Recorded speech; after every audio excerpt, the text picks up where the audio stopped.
Welcome back to the show. This is it was going to be take two. It could be about take 14 at this point. Lots of different internet glitches out in the interwebs today. I have Dr. Tim Jackson here with me, and we're going to talk about burnout. We're going to talk a little bit about brain fog and all of those hidden things that could be contributing to it that a lot of times people might not even realize, right, Tim? Like, I'm sure you're seeing this with clients a lot. Yeah, absolutely. Thanks for having me. But yeah, I see this a lot with clients and people every day who may not be performing, to their best, or may have, something that's totally unrelated or they think is unrelated, such as relationship issues, because they just simply don't have the energy to show up.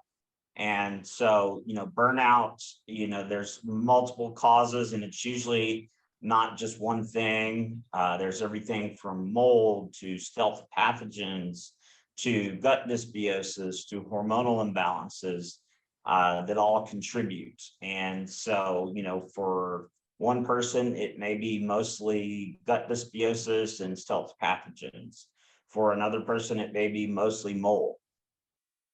So true. How did you get into this? Because I think this is something we're seeing a lot more of now, but I'm assuming this is your own journey that kind of got you here, correct?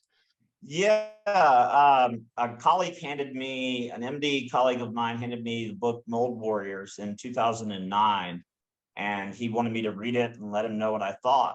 And so I tested after that, and I had done the GI effects test for Metametrics at the time, and it said +3 for Candida, but then underneath they had an asterisk that said may also indicate mold. And so, I grew up in the Southeast. I've lived in the Southeast most of my life.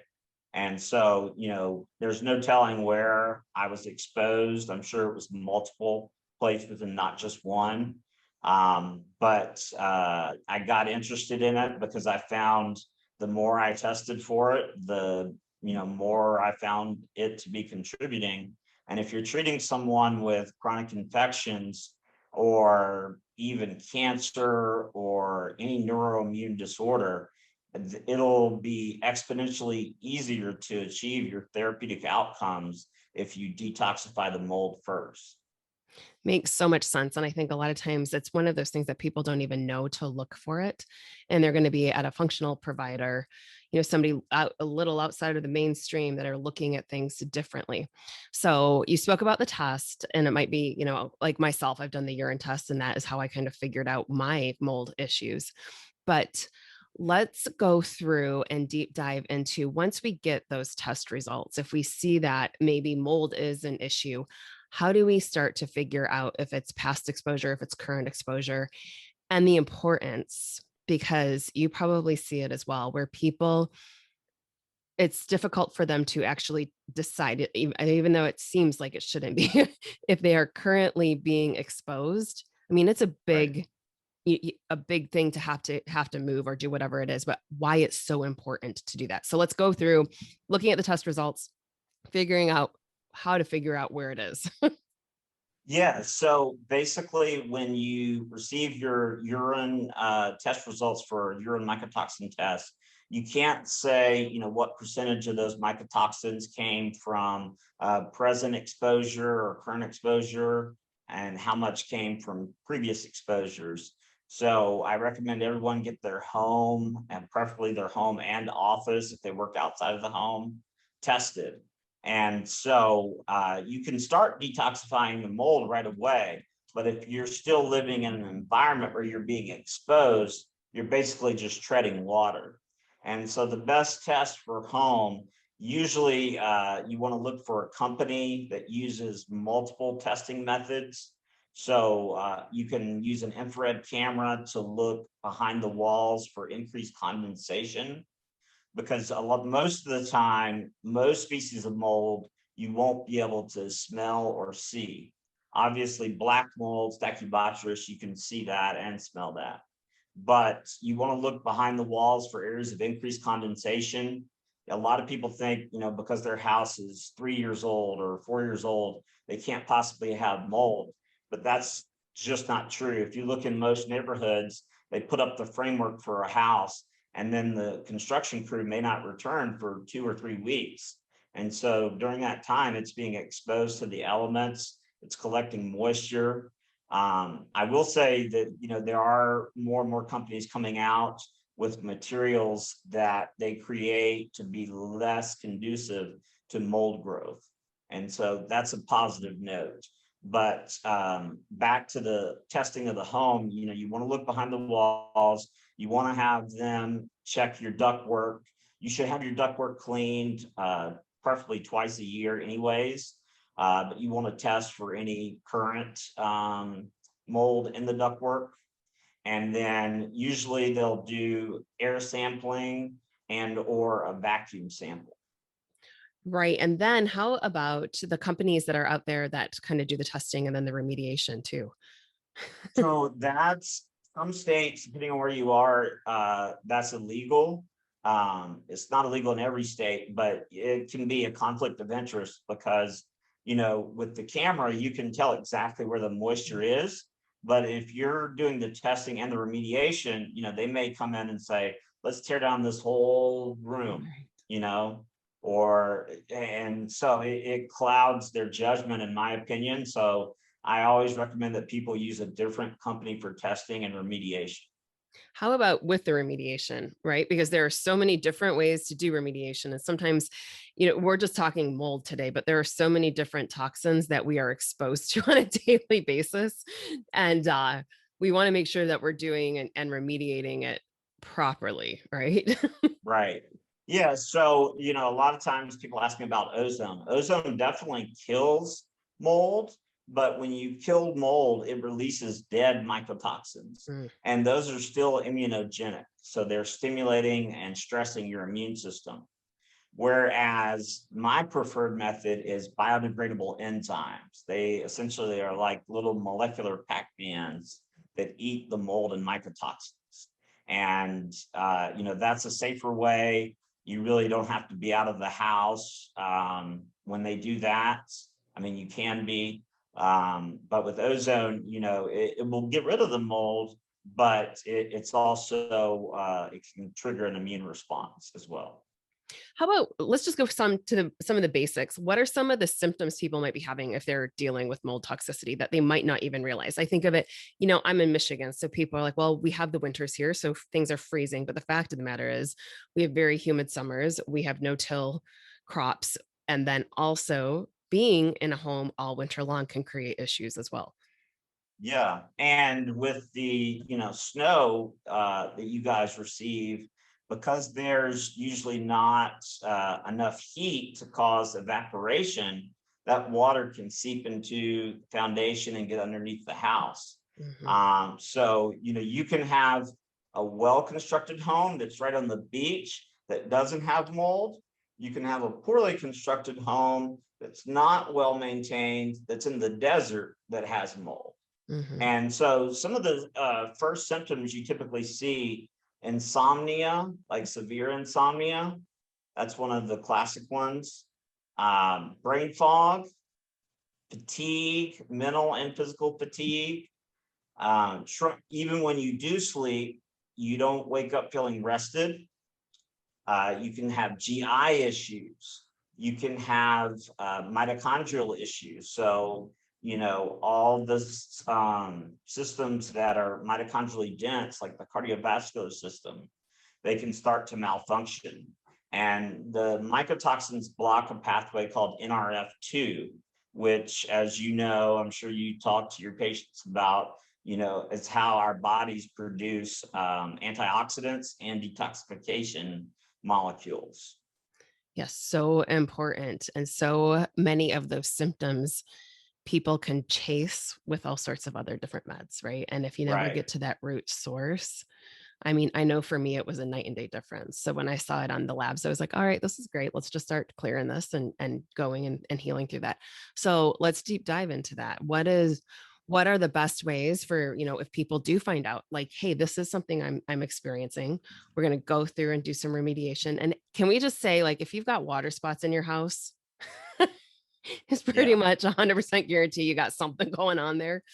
Yeah, absolutely. And I mean, if you've had water damage, even that was cleaned up right away, there's a good chance you still have mold.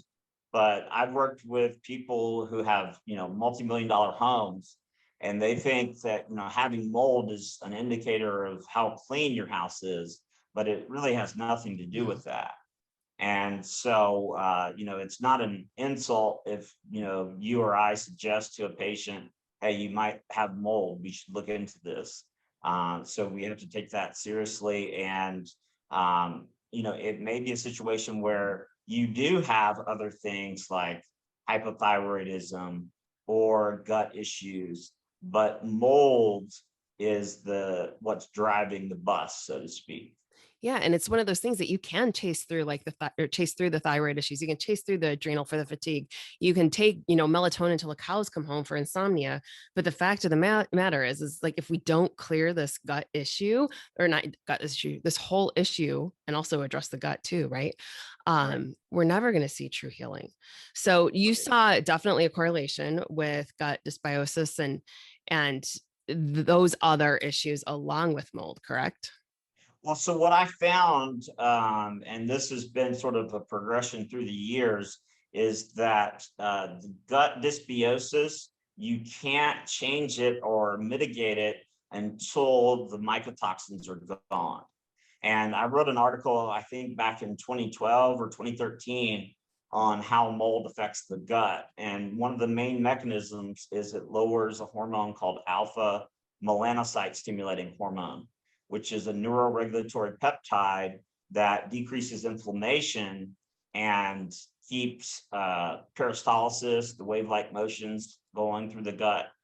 And so typically when mold is present, it's going to suppress the immune system, and that's going to allow candida, to grow out of control. And both mold and candida produce oxalates. So Mhm. then you have sort of three issues that are all tied together coming from the mold. Yeah, and we can watch the oxalates in our food, but if we're not doing anything with this, then it's not going to really great. What about with Right. heavy metals? What do you see correlating with that? Yeah, so the metals won't come out. And here, I'll save everyone listening $5,000 or $10,000. Mhm. I tried chelating heavy metals and they didn't budge until I got the mold out. Ta-da. And it has to do with the molecular weight of the substrates and the compounds. But take it from me, firsthand, get the mold out first, because it's going to cause so much inflammation when you have mold. The higher the inflammation levels, the lower your detoxification capabilities. And so getting rid of the mold first, and then the metals second is Yeah. best. And also then we deep dive into parasites and all of them. Like it's like the whole little Hmm. three-prong approach there.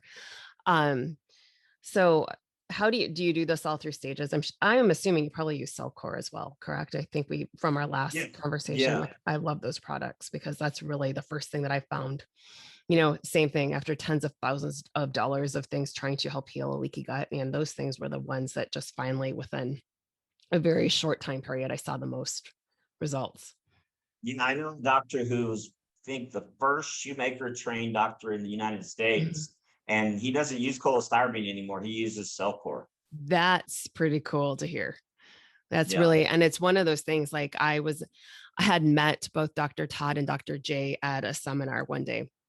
And obviously them being chiropractors, I just totally like resonate with them, right? And so Todd was sitting there talking about strongyloides and that parasite. And I was like, "Ooh, fill me in on this." And then I was like, "I need to know what you have. Like, I need to use these products." And it's amazing to me because I will look back at pictures and just how puffy and inflamed I was. And it was just Mhm. because of it was that perfect storm. And so no matter whatever I was trying to do and, chasing my thyroid, chasing my adrenals for my energy, nothing was helping until I really got, and I did quote unquote parasite cleanses every 6 months for the last, 15 years, but never saw any changes. Not like with this Right. company, right? Right, right. Yeah, I mean, it's all about the details. They use, obviously, Mimosa pudica seed. It has to be the Mhm. seed. And so the devil's in the details. Right. And their carbon technology, like it's so Yeah. everything is just so brilliant. Awesome. What else or what other nuggets of information do you have for everybody as they're going through this little, I've been using the word biohacking a lot lately, and then I realized some people don't understand what biohacking is. Yeah, I used it in front of my friend who is in functional medicine. He's like, "Are you hacking into people's computers?" I'm like, "No, no, no, no." But as far as mold goes, and I don't have any affiliation with the company, but I recommend the Air Doctor, which I Yes. have behind me. It's been a game changer in terms of most of there are other air filters that can be almost as efficient, but they're 2 to 3 times as expensive. Hmm. And so I really recommend the Air Doctor. Depending on the size of your home, you probably want one on every level. It's better to have, several smaller ones than one large one. And, a few feet away from the Air Doctor, I like to have a dehumidifier. And I mean, where I am in the South Carolina, in the Southeast, I run the dehumidifier constantly and I empty it 2 to 3 times a day. And you Wow. want to keep the humidity below 50%. You don't want it to go above 50% because that, allows mold growth to occur. And then to throw another wrench into this situation, you have the EMFs, non-native EMFs, Mhm. 5G, Wi-Fi. And, Dr. Shoemaker, or not Dr. Shoemaker, Dr. Klinghardt did an experiment where he exposed mycotoxins to EMFs, and they produced 600 times more mycotoxins when they were exposed to EMFs compared to baseline. That is insane. Because it is everywhere now. You know what I mean? I Yeah, think like I live in a condo development. I've got probably 15 Wi-Fi signals being thrown at me all at once. And so I sit right. here and think of like, what can I do? And I do everything that I can here for my own space. But it was like, other than going to all my neighbors saying, can you please turn off your Wi-Fi? It's Right. difficult. What do you suggest on situations like that? Yeah, I mean, it's tough because even let's say if your home is bulletproof in terms of EMFs, as soon as you walk outside, you're being Mhm. bombarded. There's a brand of clothing called Lambs, and they've been tested, with physicists and biophysicists against EMFs, and they don't completely mitigate it, but they certainly help a lot. And I know they have, t-shirts, they Mhm. have hoodies or beanies for your head, they have bras for women, boxers for men. And so those can help from a structural standpoint. And then, taking plenty of molecular hydrogen water is one way to offset some of the exposure to EMFs, and fulvic acid as well. So those Yeah. are two sort of supplemental angles. Yeah, I love hydrogen water. I start out my morning with that every day. Yeah. And it was, one of my patients had introduced me to the clothing line because it was when they were pregnant, they were worried about, obviously EMF exposures to babies. So they're like, what do you know about these? So, I mean, there are all sorts of things out there to scope out. So that's awesome information. All right. Where can they find more information about you? Yeah. So healyourbody.org or .org. It's https://. I think you'll put it in the Yeah. links, Yeah. but healyourbody.org. And if they use the code Dr. Lisa 10, I'll give them a 10% discount on an initial consultation. Great.